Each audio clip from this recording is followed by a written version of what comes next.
श्री जगदीश प्रसाद गुप्ता छत्तीसगढ़ शासन में chief engineer के पद से रिटायर होने के बाद श्री द्वारिका महाराज स्मृति न्यास के तत्वाधान में श्री द्वारिकाधीश एवं बागेश्वर महादेव मंदिर का वर्ष 2005 में अपने पुत्रों इंजीनियर कुंजन गुप्ता और भुवन गुप्ता के सहयोग से अवंती विहार रायपुर छत्तीसगढ़ में निर्माण करवाया।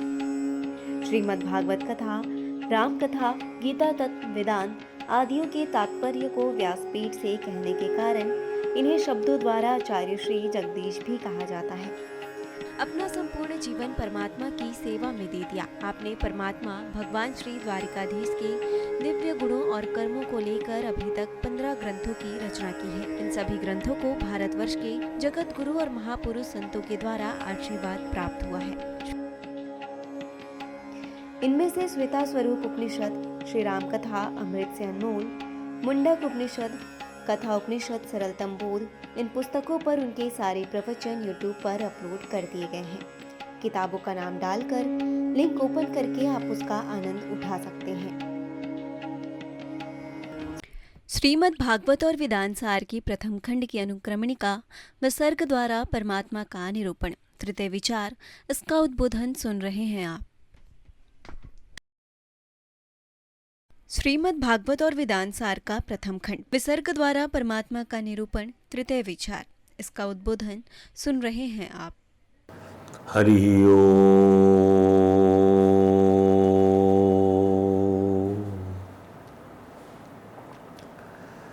समं प्रशान्तं सुमुखं दीर्घचारु चतुर्भुजं सुंदर चारुग्रीवं सुकपोलं शुचिस्मितं समानकर्णविन्यस्त स्फुरन् मकराकृतकुण्डलं हेमाम्बरं घनश्यामं श्रीवत्सां श्रीनिकेतनं शङ्खचक्रगदा पद्म वनमाला विभूषितं नूपुरै विलसितपादं कौस्तुभप्रभयायुतं द्युमत्किरीट कटक कटिसूत्राङ्गद्युतं सर्वाङ्गमनोहरं हृदं कृपाप्रसादेक्षणं सुकुमारम् अविध्यायेत सर्वांगेषु मनोदधत वंशी विभूषितकरान्नवनीरदाभा पीताम्बरातरुणबिम्बफलाधरोस्तात् पूर्णेन्दुसुन्दरमुखातरविन्दनेत्रात् कृष्णात् परं किमपि तत्त्वमहं न जाने। तप्त कांचन गौरांगी राधे वृंदावनेश्वरी वृषभानुसुते देवी प्रणमामि हरिप्रिये। गुरुर्ब्रह्मा गुरुर्विष्णु गुरुदेवो महेश्वरः गुरुर्साक्षात् परं ब्रह्म तस्मै श्री गुरुवे नमः।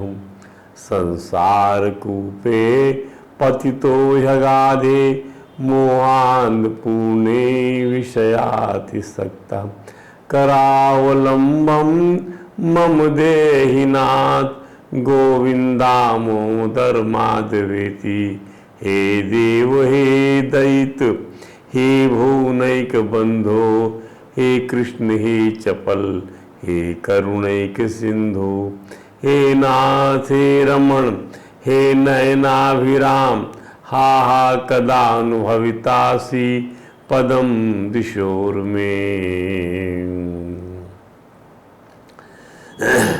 हो के हम पपीहा पी पी रटा करेंगे, तुम स्वाति बूंद बनकर प्यासों पे दया करना। इस तन में रमा करना, इस मन में रमा करना।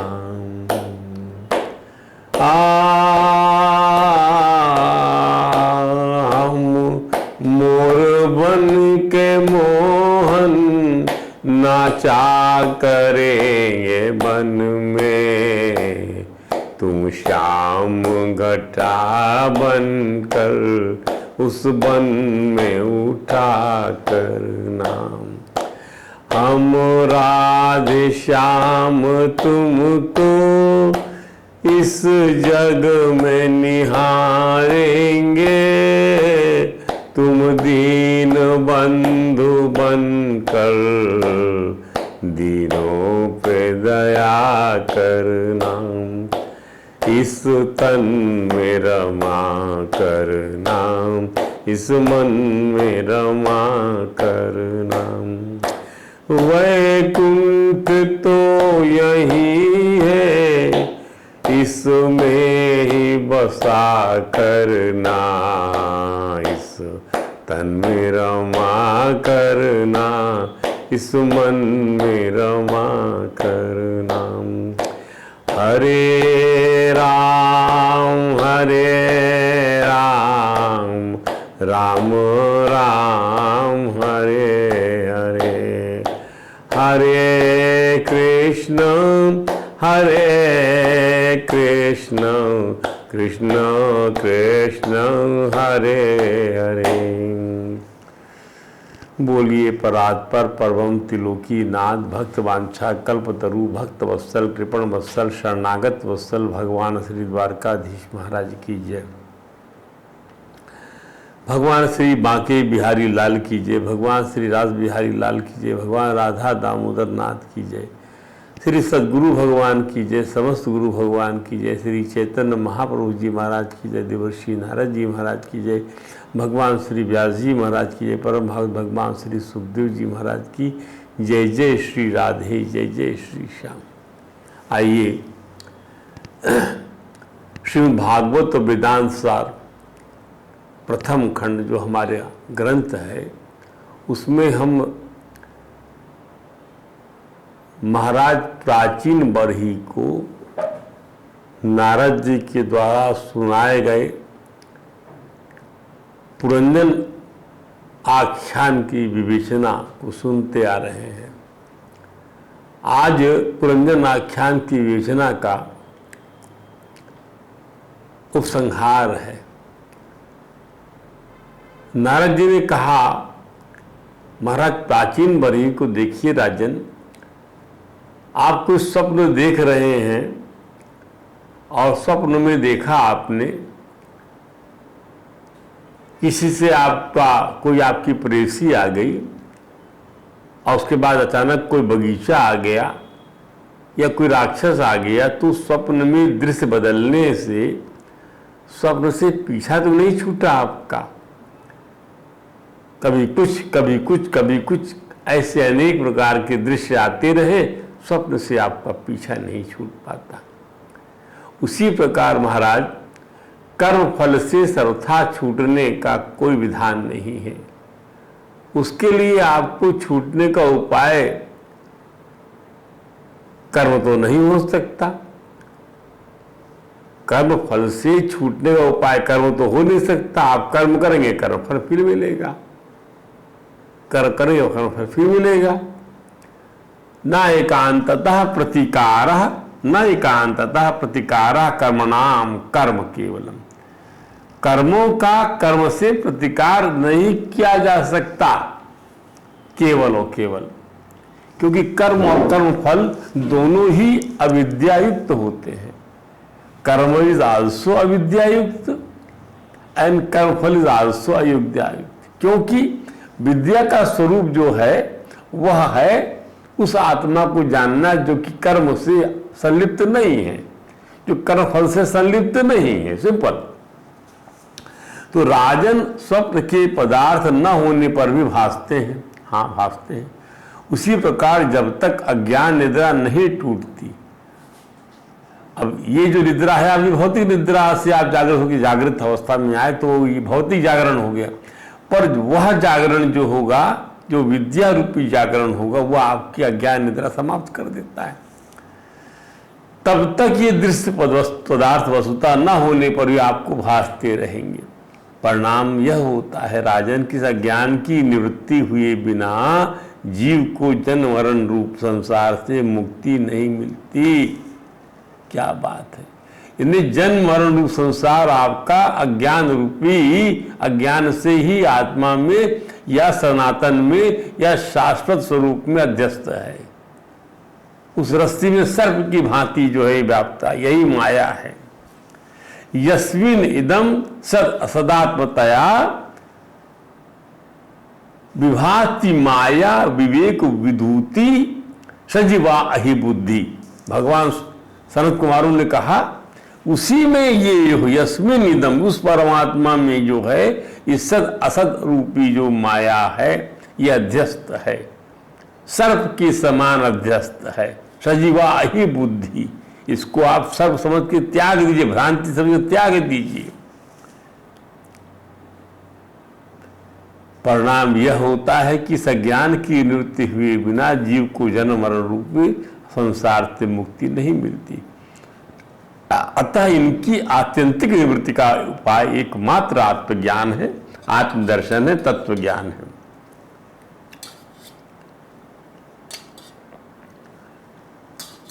द डीप सेंस ऑफ आत्मज्ञान, गूढ़ार्थ यही है आत्मज्ञान का कि उसमें द्वैत नाम की कोई सत्ता है ही नहीं।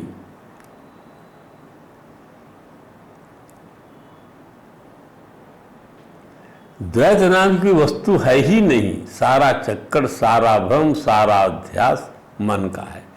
भगवान सुखदेव ने श्रीमद् भागवत पूरी सुनाया राजा परीक्षित को, और ये कहा अपने अंतिम उद्देश्य से कि राजा, हे राजन, मना वै सृजते देहान। ये मन ही जो है इस आत्मा में शरीर की कल्पना कर लेता है। ये तो शरीर ही है। मना वही सृजते गुणान, इस आत्मनिगुणातीत आत्मा में गुण की कल्पना करता है। मना वही सृजते कर्माणी, इसी आत्मा में कर्म करने वाला तो समझ लेता है कि ये जो निर्विकार है, निर्गुण है, अकर्मा है, अकर्ता है। और च आत्मना, इस शरीर का, इस शरीर के, इस आत्मा का, आत्मना, इस आत्मा का ये देह गुण कर्म बनाता है मन। और इस मन को कौन बनाता है? मन एकादश इंद्रिय में है ना, तो मना वही सृजते मा, तद मन, उस मन को सृजते माया, उस मन को ये बनाती आपकी अविद्या। तत्व जीव उसी से आना जाना चलता रहता, इसी अज्ञान की वजह से। ये माया क्या है? माया यही तो है, आभास, प्रतीति, भ्रांति, भ्रम। भगवान सुखदेव के अंतिम उद्देश्य से इसी सत्य का उद्घाटित किया भगवान सुख ने। फिर समझिए, मन ही आत्मा के लिए शरीर विषय और कर्मों की कल्पना कर लेता है, और उस मन की सृष्टि करती है माया माने विद्या। वास्तव में माया या अविद्या ही जीव के संसार चक्र में पड़ने का कारण है। अतः इस दुख की निवृत्ति है स्वरूप का ज्ञान। भगवान की भक्ति के बिना इस दुख की निवृत्ति नहीं हो सकती। वासुदेवे भगवती भक्ति योगः समाहिताः सधृचीनेन वैराग्यम ज्ञानम चायनिष्यति। सधृचीन, वो शीघ्र ही जो है सच्चे ज्ञान और सच्चे वैराग्य की उत्पत्ति कर देती भगवान की भक्ति। अस्तु ज्ञान वैराग्य हुए बिना कल्याण नहीं होता। ज्ञान और वैराग्य हुए बिना कल्याण नहीं होता।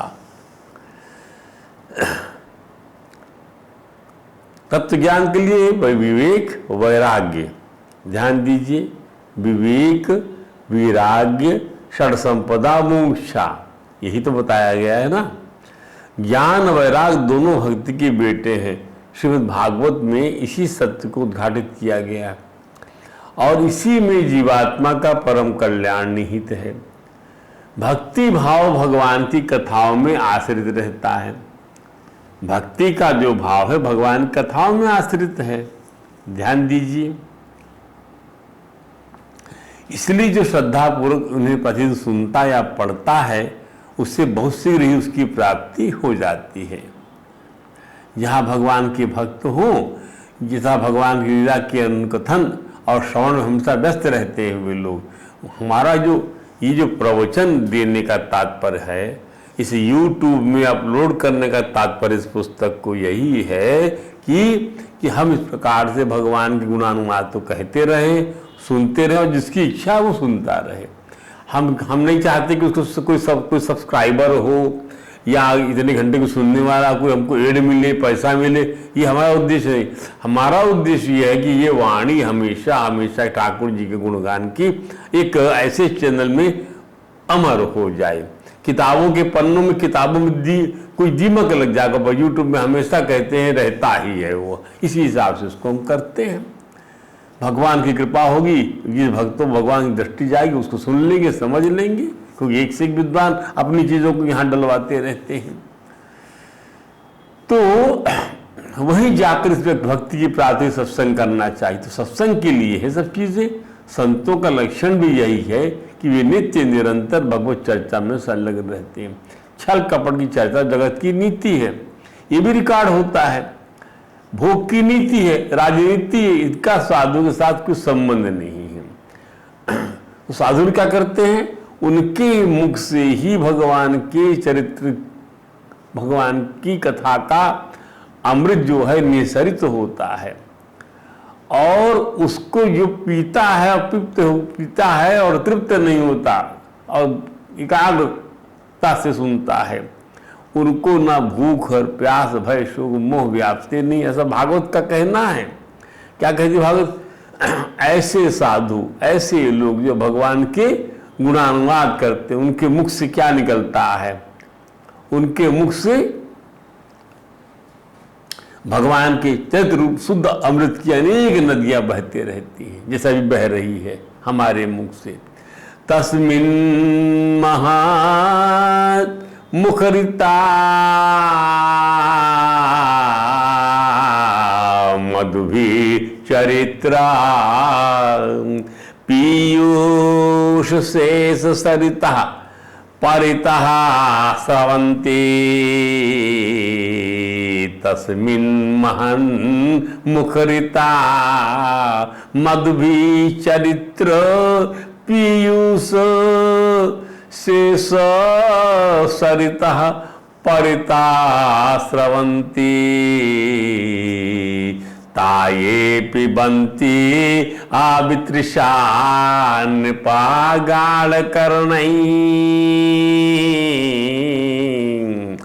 तान्ना स्पृशन् अशानं त्रिग्भय शोक मोहा।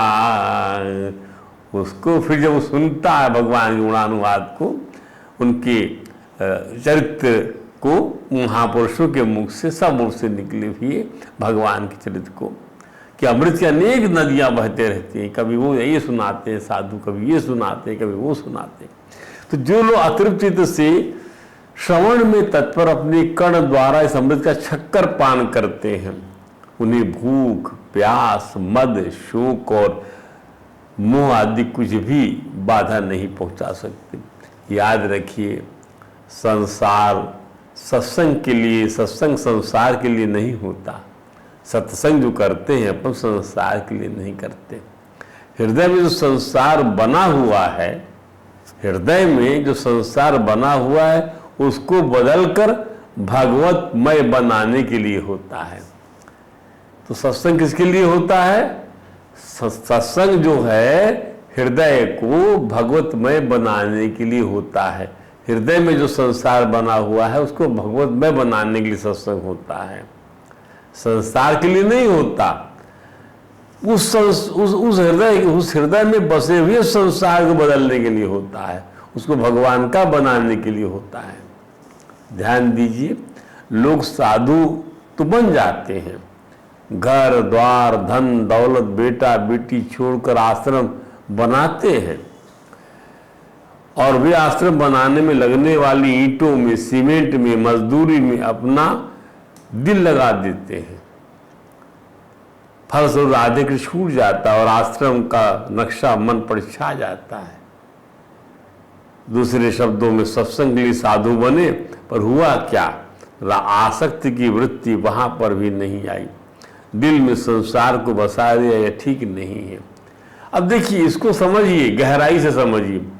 आप अच्छी डिजाइन का आश्रम बनाइए, लेकिन चित्त में ईश्वर को 1 मिनट भी न हटाइए। ऐसा भी तो हो सकता है। हाँ, तो भगवान के कथामृत को ऐसा पियो कि प्यास बुझे नहीं, बस पीते जाओ, पीते जाओ, पीते रहो, पीते रहो।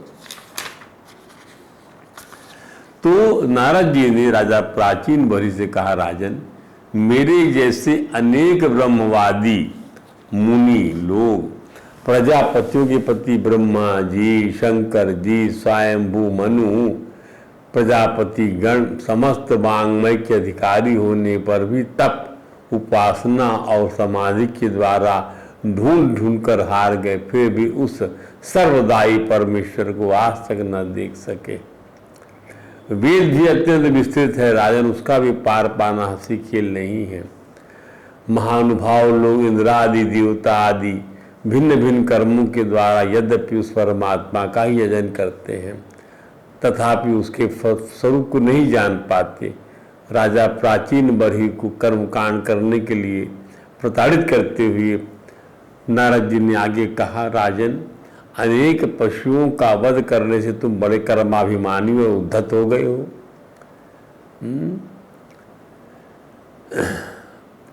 किंतु कर्म या उपासना किसी के रहस्य का पता नहीं है। वास्तव में कर्म तो वही है जिसे श्री हरि को प्रसन्न कर लिया जाए या किया जा सके, और विद्या भी वही जिससे भगवान में चित्त लगे। नारद जी ने पुरंजन उपाख्यान के रहस्य का समापन करते हुए कहा, क्या? सवई प्रियतमश्चात्मा,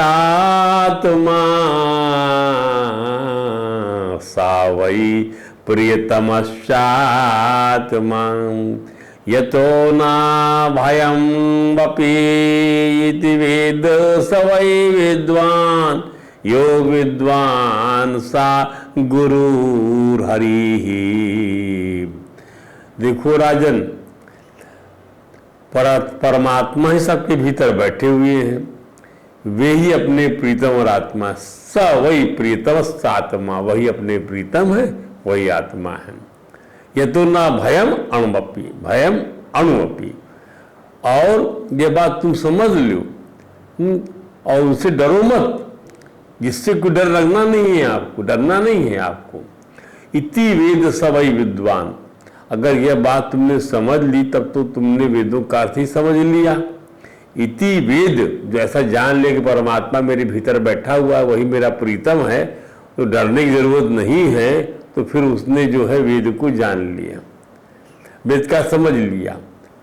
दूसरे शब्दों में जिस बात को जो जानता है कि परमात्मा हमारा प्रीतम आत्मा है, हमारे हृदय में बैठा हुआ है, वही विद्वान है, वही गुरु है, और उसी से अणु मात्र भी भय नहीं होता। ऐसा जानने वाला पुरुष ज्ञानी है। यह तो न अणुमपि भयम इति वेद स विद्वान, स वही प्रियतम आत्मा स परमात्मा वही प्रीतमश्च आत्मा, वही प्रीतम है, वही आत्मा है। यह तो न अणुअपि भयम, जिससे जरा भी भय नहीं होता हो। ध्यान दीजिए, इति यो वेद स वेद विद्वान, जो ऐसा जानता वही वेद को जानता है। विद्वान, इति वेद स वही विद्वान, यो विद्वान स गुरु हरि। तब तो तुमने वेदों का अर्थ ही समझ लिया। ज्ञानी है तो गुरु भी वही है और साक्षात श्री हरि भी वही है। जो जान गया तो वह सो यो इति वेद स विद्वान, और यो विद्वान स वही जो जान गया वही गुरु भी है, वही हरि भी है। ध्यान दीजिए, परमात्मा तथा आत्मा एक दूसरे को परम प्रिय हैं। प्रत्येक व्यक्ति अपने आत्मा को प्यार करता है, किंतु जब वह आगे बढ़ जाता है तो वह परमात्मा को भी प्यार करने लग जाता है। स्वरूप सिद्धि व्यक्ति परमात्मा के अतिरिक्त अन्य किसी की पूजा करने की संस्कृति नहीं करता। वह जानता है कि देवताओं की अपेक्षा श्री भगवान की पूजा सरल है, अतः भक्त सदैव भगवान की प्रेमासक्ति से संलग्न रहता है। ऐसा व्यक्ति वास्तविक गुरु है। पद्म पुराण में भी कहा गया है, षट कर्म निपुणो विप्रो मंत्र तंत्र विशारदा। षट कर्म निपुणो अवैष्णवो गुरु स स्याद वैष्णव रूपयो गुरु। भले ब्राह्मण शास्त्रों में निपुण हो और ब्राह्मणों सत्कर्मों को जानता हो, किंतु वह तब तक गुरु नहीं हो सकता जब तक वह भगवान का भक्त ना हो। यदि वह चांडाल के परिवार में उत्पन्न होकर भगवान का शुद्ध भक्त है तो वह गुरु बन सकता है।